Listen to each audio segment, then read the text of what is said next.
All right, today we're going to walk through step by step how to build a productivity system that actually works for you. And the goal here isn't just about getting more stuff done, it's about doing it with way less stress, freeing up your brain for the things it's actually good at, like creativity and, deep thinking.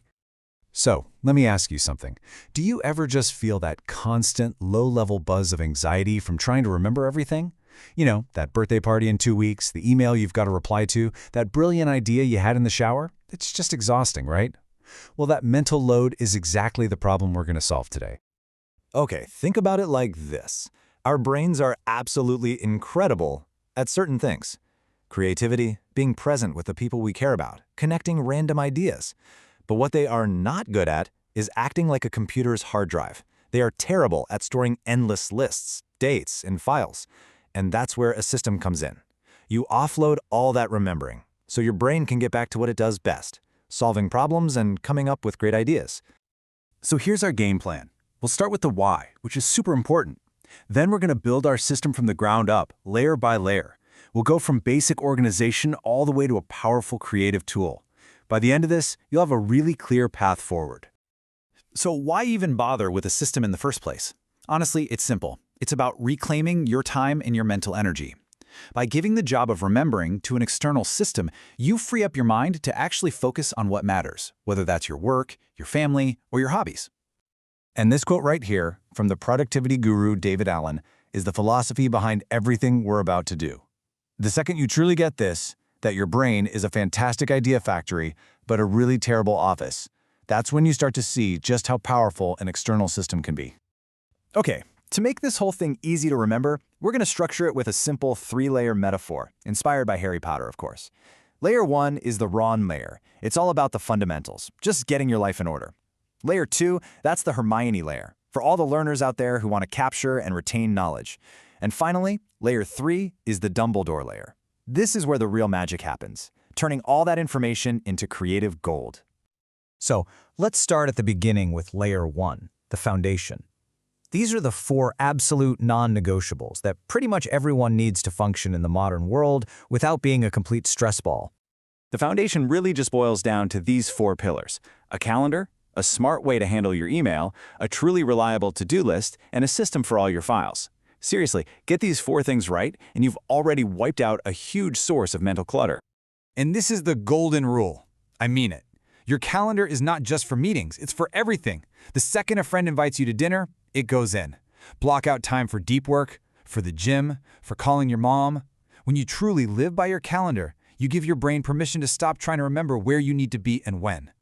Next up, let's talk about email. Most of us use our inbox as this horrible junk drawer. It's part to-do list, part reading list, part filing cabinet. It's a mess. The goal is to stop all of that, and we're going to do it with a really simple but powerful method called One Touch to Inbox Zero. The magic of this method is that it gives you a clear decision for every single email you get. You only touch it once. Does it need a calendar event? Great. Add it to the calendar, then archive the email. Does it require an action? Put it on your to-do list and archive. Is it just info you need later? Save it to your notes and archive. You see the pattern? This simple flow keeps your inbox sparkling clean and your mind totally clear.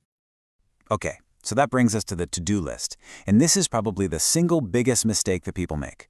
If your system only captures, say, 90% of your tasks, your brain still has to carry the stress of that missing 10%. You're always left wondering, what did I forget to write down?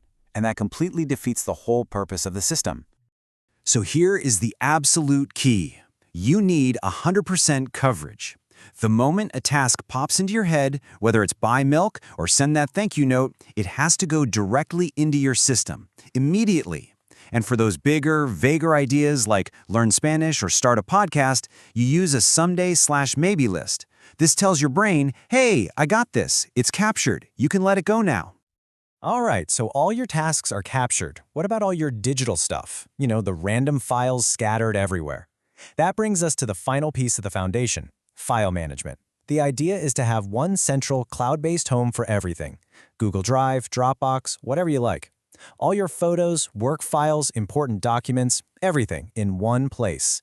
This not only keeps it safe, but it means you can get to it from anywhere, on any device. No more frantic searching. Okay, once you've got that foundation rock solid, we can move on to layer 2, the Knowledge Hub. Now, this is totally optional. This is the Hermione layer, and it's for anyone who reads a lot of books, listens to podcasts, or just consumes a ton of information and wants to actually remember and use it. This layer basically uses 4 kinds of tools that all work together. You've got a reading app like Kindle for highlighting books, a Read It Later app to save articles without falling down a rabbit hole, a Highlight Hub to pull all your notes into one place automatically, and a Quick Capture app for those random ideas that pop into your head. Together, they create this seamless pipeline for knowledge. And this is maybe the biggest game changer of this whole layer. How many times are you trying to work, you find an interesting article, and boom, 30 minutes are gone. A Read It Later app solves this completely. You just save the article with one click, and you trust that you'll read it later. This lets you stay focused on what you are actually meant to be doing. All right, now for the final level. You've built a solid foundation, you've got a system for capturing knowledge. Now it's time for layer 3, the creative engine. This is where your system stops being a passive library and starts being an active partner in your thinking. This is the Dumbledore layer, and this is where things get really, really cool. The big idea here is something called building a second brain. And the goal is no longer just to store information. It's to build a digital space, a sort of intellectual playground, where the ideas you've collected can bump into each other and spark new insights. So you might be looking at your notes from a book on marketing and see a connection to an idea you jotted down about a new tech trend, and suddenly you have an idea for a new project. Your system becomes a true thought partner. So just to be super clear on the difference here, Layer 2 is all about capturing and storing what you consume. Layer 3 is about putting all that information to work. It's about using your second brain to make new connections, to generate new ideas, and to create new things, whether that's an article, a business plan, or a solution to a tough problem. Okay, so that is the entire framework. We've gone all the way from just getting your basic life in order to building a system that can actively help you create. Let's do a quick recap to pull it all together. So there you have it, a 3-step journey to a more productive and, honestly, a more sane life. You start with the foundation to get organized. Then you can add the Knowledge Hub to really retain what you learn. And finally, you can develop the creative engine to supercharge your thinking. Just remember, you build one layer at a time. Look, the most important thing is to just start. Don't try to build the whole castle at once. Just look at that foundation layer and ask yourself, which of those 4 things, calendar, email, to-do list, or files, is my weakest link right now? That's your starting point. So the only question left is, what's the first brick you're going to lay?